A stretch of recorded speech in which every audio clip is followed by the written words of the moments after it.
नमस्कार, मी संगीताच रेसिपीमध्ये आज आपण बनवणार आहोत उपवासासाठी अगदी मऊ, रसाळ आणि तोंडात विरघळणारे गुलाबजामुन। ही रेसिपी इतकी सोपी आहे की पहिल्याच प्रयत्नात परफेक्ट होतील। यासाठी लागणारे साहित्य: 500 ग्रॅम ताजा खवा, 5-6 चमचे साबुदाणा, 300 ग्रॅम साखर, 1 चमचा वेलची पावडर आणि केसर। आता सर्वप्रथम एका पॅनमध्ये साबुदाणा मंद आचेवर 4-5 मिनिटे हलका भाजून घेऊया। यामुळे त्यातील ओलावा कमी होईल आणि साबुदाणा हलका व कुरकुरीत होईल। पूर्णपणे थंड झाल्यावर याची बारीक पावडर करून घ्यायचा आहे आपल्याला। आता आपण गुलाबजामसाठी लागणारं पाक तयार करून घेऊयात। एका पातेल्यात आपण साखर ज्या प्रमाणात घेतले आहे त्या प्रमाणातच पाणी घेऊन त्यामध्ये साखर विरघळेपर्यंत उकळून घ्यायचं आहे। पाक जास्त घट्ट करायचं नाही आहे। साखर पूर्णपणे विरघळल्यानंतर त्यामध्ये वेलची पूड आणि केसर घालून एक 5 मिनिटं छान असं उकळून घ्यायचं आहे।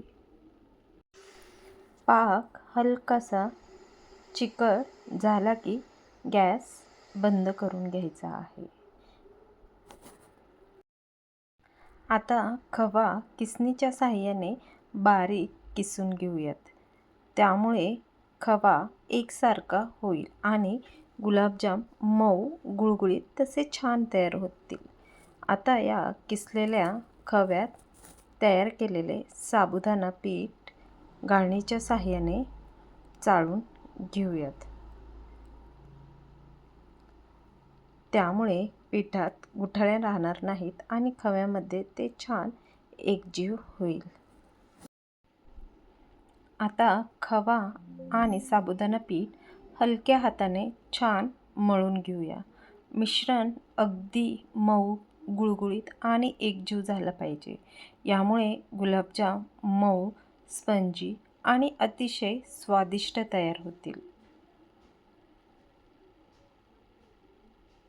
हे अशा प्रकारे आपल्याला पीठ छान असं मळून घ्यायचं आहे।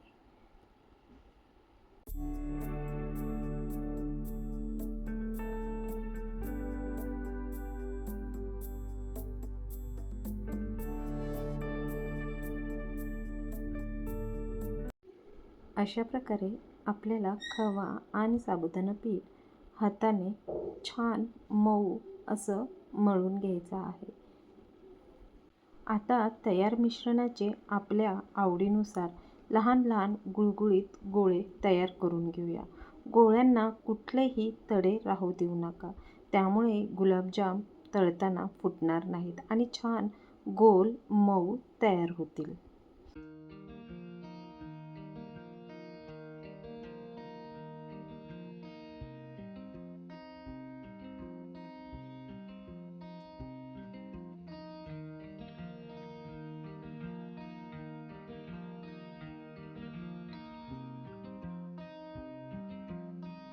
हे अशा प्रकारे सर्व गोळे मी तयार करून घेतले आहेत। आता कढईमध्ये तेल मंद आचेवर गरम करून घेऊया। तेल गरम झाल्यावर त्यामध्ये एका वेळी 4-4 गुलाबजामचे गोळे सोडून मंद आचेवर हलक्या हाताने फिरवत सोनेरी रंग येईपर्यंत तळून घेऊयात। आता एक महत्त्वाची टीप: गुलाबजाम तळताना त्यांना जास्त जोरात दाबू नका किंवा सतत उलथापालथ करू नका। हलक्या हाताने फिरवत तळा, त्यामुळे ते फुटणार नाहीत आणि सुंदर गोल आकारात मऊ व रसाळ तयार होतील। गुलाबजाम अशाच प्रकारे मंद आचेवर सुंदर सोनेरी तपकिरी ब्राऊन रंग येईपर्यंत तळून घ्या। तळून घेतलेले सर्व गुलाबजाम तयार केलेल्या कोमट पाकात सोडूया।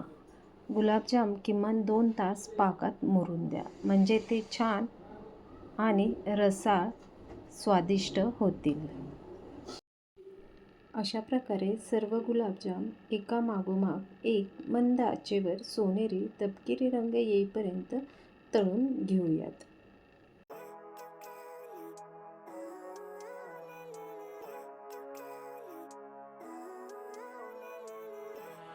तुम्हाला ही उपवासाची गुलाबजाम रेसिपी आवडली असेल तर व्हिडिओला एक लाईक करा, तुमच्या मित्रमैत्रिणी आणि कुटुंबियांसोबत शेअर करा. अशा सोप्या आणि स्वादिष्ट रेसिपीसाठी माझ्या चॅनेलला सबस्क्राईब करा आणि बेल आयकॉनला नक्की दाबा. बघा, आपले उपवासाचे गुलाबजाम किती सुंदर, मऊ आणि रसाळ तयार झाले आहेत. प्रत्येक गुलाबजामाने पाक छान मुरवून घेतला आहे. तुम्हीही ही रेसिपी घरी नक्की करून बघा. पुन्हा भेटूया अशाच एका नवीन रेसिपीसोबत. धन्यवाद.